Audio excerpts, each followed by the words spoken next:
ASL Season 2. Premier League Group Stage Round of 32.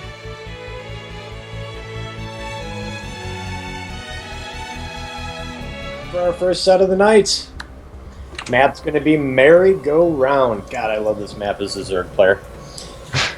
In the upper right-hand corner, for Alloy Esports, it is the blue Zerg player. Apophis.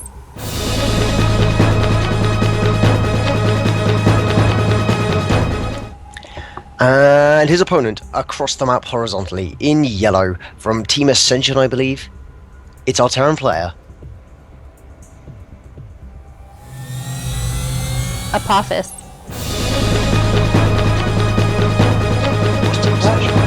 Yeah, you got it right. You got it right. Yeah. So, what are you thinking about tonight? What are you thinking about this match, I should say? First of all, I'm banking on a Banshee. Yeah, I saw that actually.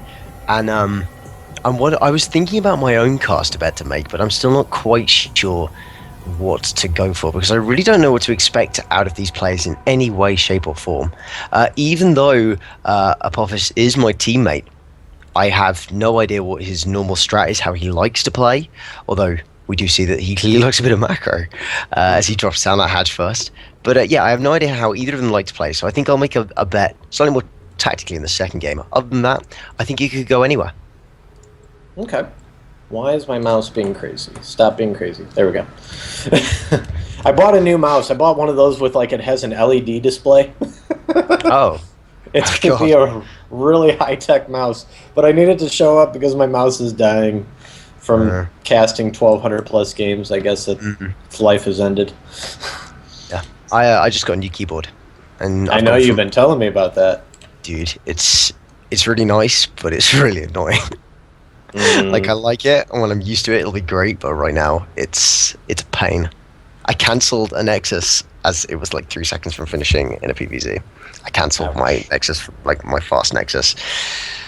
Well, we got a Reaper pushing out here. He's going to come over and do a little bit of harass. That pool just got down, and the Queen's just starting. Maybe snipe a drone, but that would probably be about it.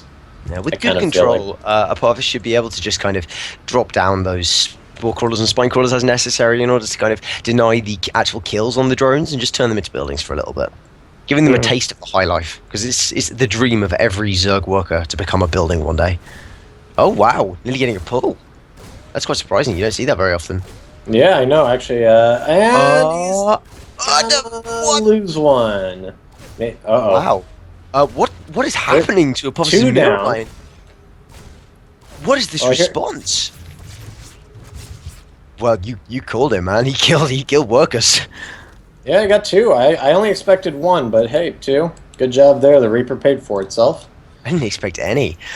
And behind this, Armadawn, after the second Reaper, I should say, going into a much more standard kind of opening, not putting down that fast reactor that we so commonly see, instead choosing to take later gases and going for 2 command centers. Oh yeah, he's planning on taking this to the macro world. He's going to try and out-macro Zerg. It can happen.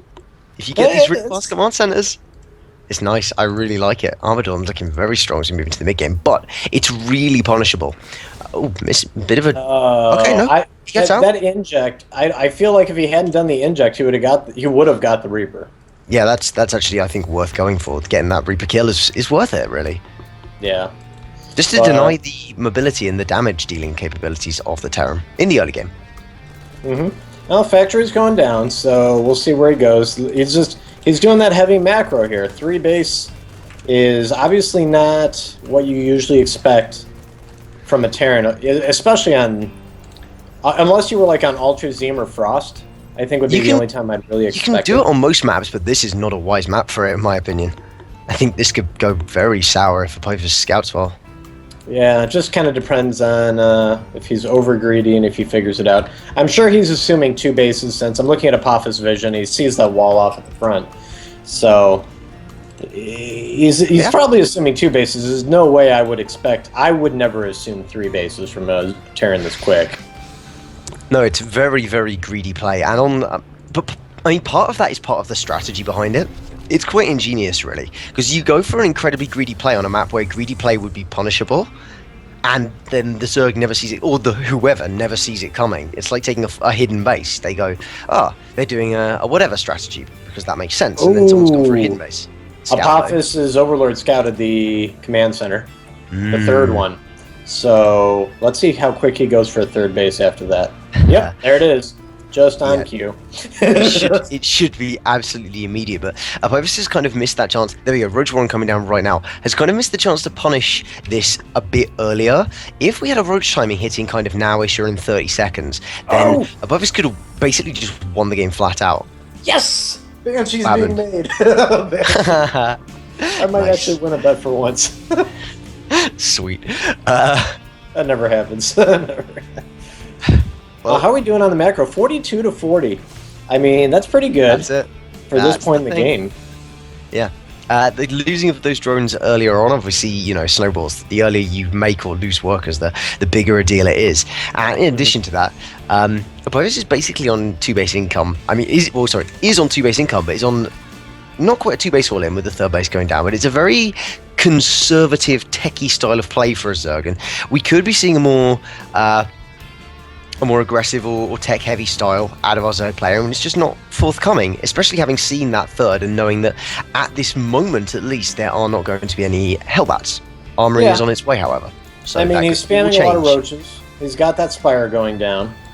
And here come the Hellion hit squad. They're on their way. With the one Banshee, cough, cough, ascended winds. All right. And there goes down the third. It just finished. Yeah, these Hellions are going to be Hellbats in about 25 seconds. So all they have to do is stay alive till then, and then they're going to be doing some pretty significant damage. The Banshee can deal with the Roaches. The Hellions can deal with the Lings in Hellion or Hellbat form. And this is all looking pretty good for Armadawn as he moves into the mid-game with his macro. Fourth command center!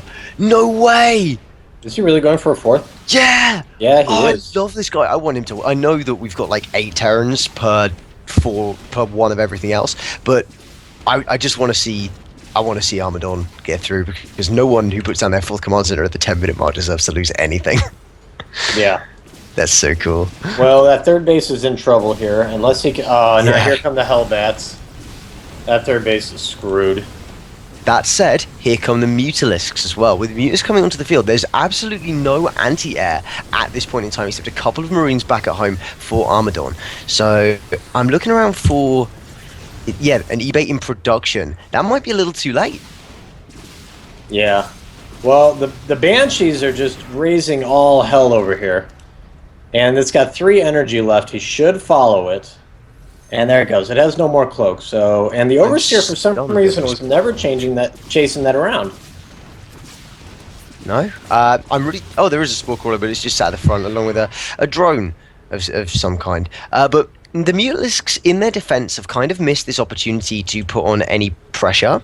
And now there's a Thor. Yeah. And Thors are quite good at dealing with Mutalisks, especially in low numbers. Currently on the field, we have 9 Mutalisks with 3 more in production, and that's gonna 12 turrets in production. Oh god, that's yeah, okay, fair point. It's a reasonable number of turrets. That is how you completely shut down Mutalisks. Wow.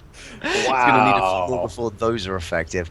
In the late game, obviously, you can get to high enough meter counts that it doesn't matter. But does Apophis have a late game? His third base is nearly finishing for the second time at around the 13-minute mark. Yep. Armadawn is dropping that planetary for a third base, and where did that other command center go? It's still just in the main. It's playing a macro spot here. Yeah. Okay. It is literally a macro command center. I really like that. I really like that. I like that our Terran player is 13 workers ahead of our Zerg player. Yeah. That's something you don't see every day. It's not, and only having killed 2 in the early game as well. It's just that incredibly fast command center, coupled with the pressure forcing Apophis to make units instead of workers, has resulted in this kind of great, just such a strong macro setup into the mech play that Armadawn thinks is going to be the answer. I can't disagree with he's going to walk into the Thors! No! Oh, God. Run away. Oh, why no? Oh, I'm not even a Zerg player, but that really hurt. He lost 4 mutas. for 2 SCVs. Yeah, and here comes the Hellion hit squad again. Oh boy. 5 workers killed, 10 workers killed, 11, 12. Every single attack Armadawn does, he makes it do something. He attacked with the Reapers and surprisingly killed 2 workers. He attacks with the Hellion Banshee and he kills the 3rd base. He attacks with this Hellion hit squad and kills 14 drones. Every single thing he chooses to do has been successful at crippling his opponent again and again. Yeah, it really has been. He's doing really good. Next game, Apophis is definitely going to have to make sure that Armadawn can't macro up like this. You can punish anyone that goes for a fast 3 base, even if it was a Zerg.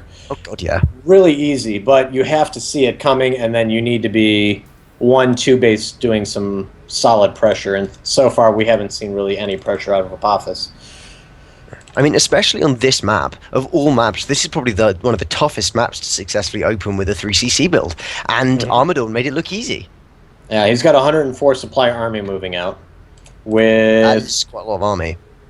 He's got 1-0 upgrades. The mutas need to get back with the roaches.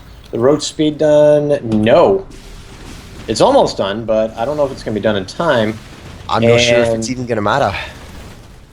He may need to regroup and sack this 3rd. I don't know if it's really worth losing these units. Yeah. Coming up with this anticipated flank, but with 7 Thors on the field. Oh my goodness. Let's go down. There's basically nothing left to fight the Banshees, let alone the Bio, let alone the Thors. The Hellions coming in and just going to finish off the rest of this ground force, and the SCVs providing great tanking. Armadawn's army rocks on to victory. Game number 2. It's going to be here. We're going to be on Frost, which means, yeah, I wouldn't want to take your bet either, Lef. Upper right-hand corner here from Alloy Esports. It is our Blue Zerg, down 1-0.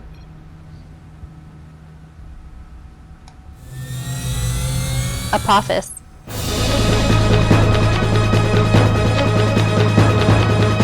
And his opponent looking really solid in the last game with some mad greed, and now on Frost, perhaps going to have the opportunities for some even crazier plays. In the top left-hand corner, in yellow from Team Ascension, it's our Terran player. Yep.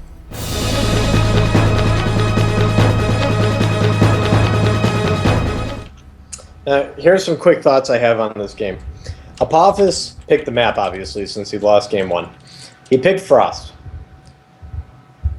I think he wants to drag this game out to a max army game. Because he saw on a, what do you want to call a merry-go-round, a medium-sized map? You know? Yeah, it probably is. Alright, this is obviously a large map. And he saw that Armadawn went 3 base on a medium map. Well, he wants to be able to keep up, and he was not able to keep up. And the only way he's going to do that is he has a bigger map. So I feel like he's going to go with a fast 3 base here. I originally thought he was going to pick a map like Overgrowth and go with some 1 base aggression, and that just went right out the window when I saw the word Frost. And surprisingly to me, you tell me what you think, but Armadawn, I am shocked that he did not go CC before Rax.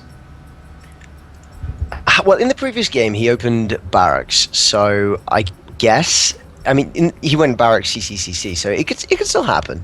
And in fact, it looks like it's going to with the amount of minerals banked up. Yeah, you know, never, even for a low ground play. But see that Marine? That Marine that's scouting around looking for that Overlord. This is exactly what I was talking about. Opening with Marines instead of Reapers, because he knows that his opponent knows that it was a scouting problem that led to his weakness in the previous game. Mm-hmm. This guy he's got his finger on the pulse, and by that I mean he agrees with my opinions. He's got some good stuff going on though. I really like it. He's looked really solid so far. I'm waiting. This Overlord's going to get over here. It's going to see... I mean, we'll see. I mean, he's going fast double gas. That's what I'm really queued up about right now. And I'm talking about Armadawn, obviously. Why is he going so fast gas here? I don't think there's going to be a fast third if he's going that fast. No. He's going to rush out Starport almost certainly. I'd be really surprised if we didn't see Factory Starport following this up. There are other builds you can go for involving the more gas-heavy mech styles, but we have seen that he does like to play mech, so this is all very possible. But I think we're more than likely to see the Factory into Starport. Yeah, absolutely. Probably with Cloak again. Yeah, I mean, it was effective last time. There goes a factory, there goes the reactor.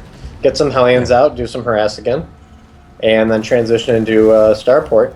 He's trying to deny that over... What was he shooting at? Oh, the Lings. But the Overlord is going to get in. Oh, unless he backs it up like that. Why? No! No! I think he's just really concerned about that third base. I think he's thinking fast 3. But you still need to get in there and scout, in case you're wrong, like... You are. Yeah, exactly. Oh. You can't just assume, because obviously a Terran can keep his command center in his base, and in the previous game, Armadawn's third command center, the one he rushed out, didn't leave the base. It literally just stayed there the whole time. Now, obviously in this game, that isn't what he's going for. He's going for quite a different star. No way he's going 2-port. Double Starport. Yeah, that's what all that gas is for. I thought he might go 2-port, but I didn't know why anyone would. So I'm absolutely fascinated. No. That's not even a criticism. I'm fascinated to see what happens now. I don't know what you can do with 2-port versus Zerg. If he had taken at least gas 3, I feel like he could sustain this. I don't think he could sustain this off 2. Well, we'll find out here in a minute, I guess. Third base went down for Apophis, though. Yeah, getting that fast third, as we kind of thought he probably would go for. It's a good play as well, just to go for the greed on Frost. You can get away with it. It's smart. Now, here's one thing I want to point out. 4 drones made 4 extractors, and not a penny worth of gas has been mined in this game for Apophis. It's 2-port Banshee. I can't believe it's 2-port Banshee. I can't believe he hasn't mined any gas. That's also a good point. There we go. Now he is. Yeah. He doesn't have enough gas to sustain this at all. No, he needs 3 and 4 to be able to sustain this. This is craziness, but I love it. Armadawn's... everything he's done has made me so happy. I'm not sure how to take that. We'll just leave it that way. We'll leave it alone. Fair enough. Apophis back at home. He's actually been macroing. There we go. That's what I was waiting for. Getting that lair now, which seems a little bit late. I like that he's putting spores down everywhere. Yeah, very, very smart. Having learned from the previous main? No, there's none in the main. Okay, correction. He only built a spore at the third. Yeah. Well, I guess it's good to be the third, but here comes the Hellion hit squad.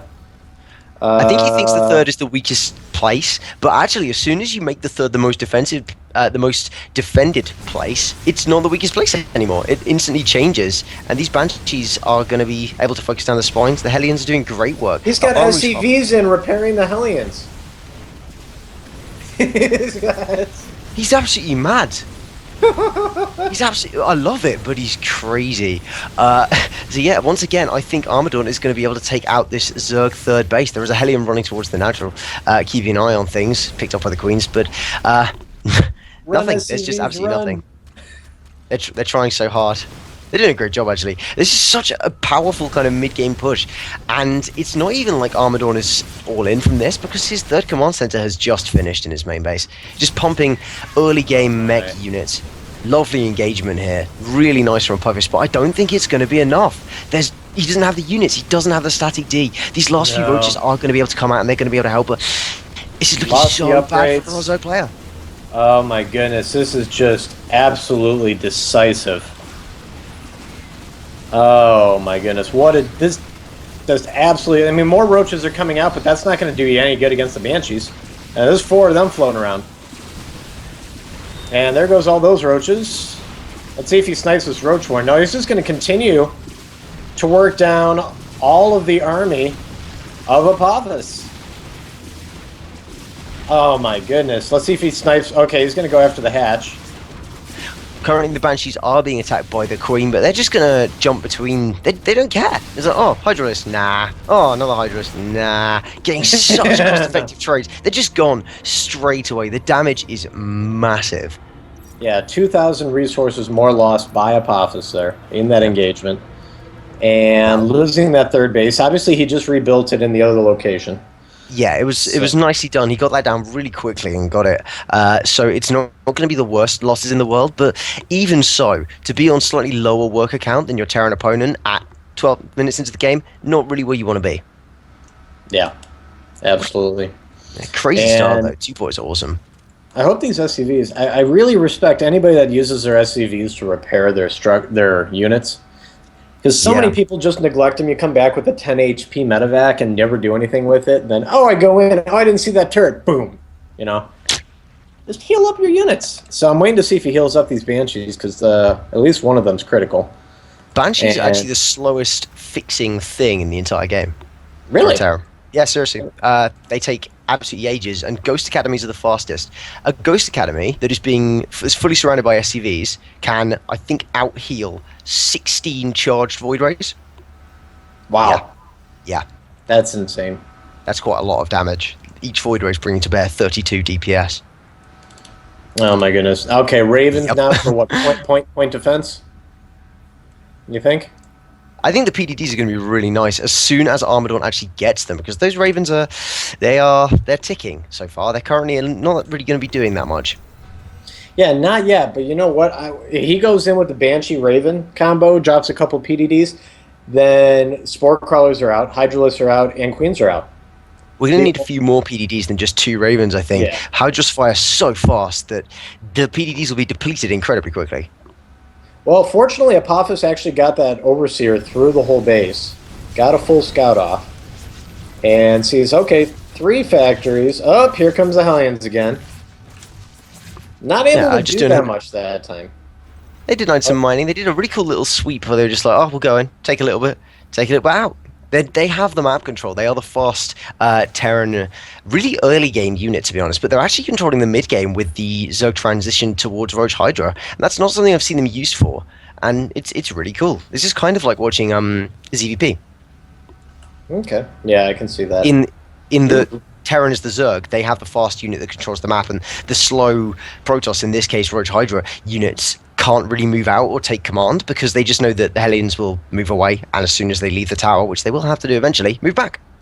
Yeah, that's well said.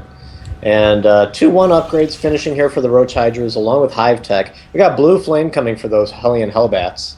So that's going to be useful against, what, the Hydras, pretty much, and if any Zerglings come out, of course. So yeah, we'll it could be really useful in a reinforcement wave. He's just denying that creep. Yeah. Here they come. Here come the units, and he runs away. They scatter. They scatter. Flee! And they move away. What we got? Is he going to go back? I think he might do. I'd like to see just one Hellion run back. That's very safe, just to make sure you don't accidentally run into a huge bunch of Roach Hydra just chilling out on the tower behind that smoke screen. But instead, he's looping around, and he's going to go for that attack into the 3rd base once again. There are going to be some spines to defend, but those aren't done yet. Here they come. No, he should be able Blue to get... Oh, Blue Flame's done. This is what it's for. 2 workers sniped, and he got away with all of them. Nothing. Armadawn gets out again. His attack's not being as successful this game, but he's not losing anything for them either. Yeah, so cost effectiveness is there. Anytime oh, Viper's charging up here. What is he going to use the Vipers on? The Ravens? Oh, there's a lot of siege tanks. The tanks, yeah. The Blinding Cloud is crazy good. Yeah, I was going to say Blinding Cloud on the tanks would be great. It's even good on, like, Hellions or Hellbats. Better on Hellbats, even. Obviously, they have less range to lose, but they have to move, and if they're derping against a Roach wall, then they can't do anything. Yeah. So, alright, we got 2 fully charged Vipers. Macro hatch going down. And here come the Hellions again. Oh my goodness, this time they actually got something. They got 10 workers.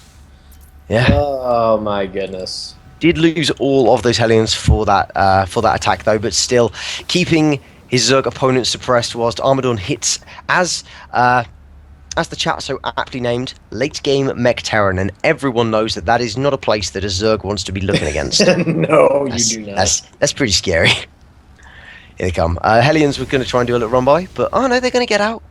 Yeah, they're gonna have to run like hell. I love Armadawn's control. He's been so cost effective all the time. He's always paying attention in the right places. After this game, not after this game, but at some point, I'm gonna watch the replay and just be like, what are you doing? How do you know where everything is all the time? Maybe his minimap awareness is just mad sick. Well, yeah, and we got triple-digit APM for both these guys. 143 Armadawn is averaging, and 196 average for Apophis. I actually am going to go to first-person views on these guys here for a minute and just see how they're reacting. And right now I'm sitting on Armadawn's vision. Okay, he's sending those Hellions around at the moment, and in fact going for another attack towards the top. He's using the Hellions. Oh, he squeezed through the Evo wall. He's using the Hellions as like scouting forces. He's counterattacking. This is how I use Zealots when I play. Oh my! And at the natural, he's in the natural. There's nothing to defend it. He's just putting 20 drones have gone down. And he's going into the main. Oh, God. More work of fatalities, but right now, Apophis has had enough. He's going for a huge attack. Big scan comes down. Where are the blinding clouds? The blinding clouds have gone down on some of the tanks. That's going to negate a lot of the ground splash damage. But with all these Thors, with all these Banshees, is it going to be enough? There we go. There's the cloak. Now there's nothing in this army that can see. There's the GG from Apophis, and that's gonna be it.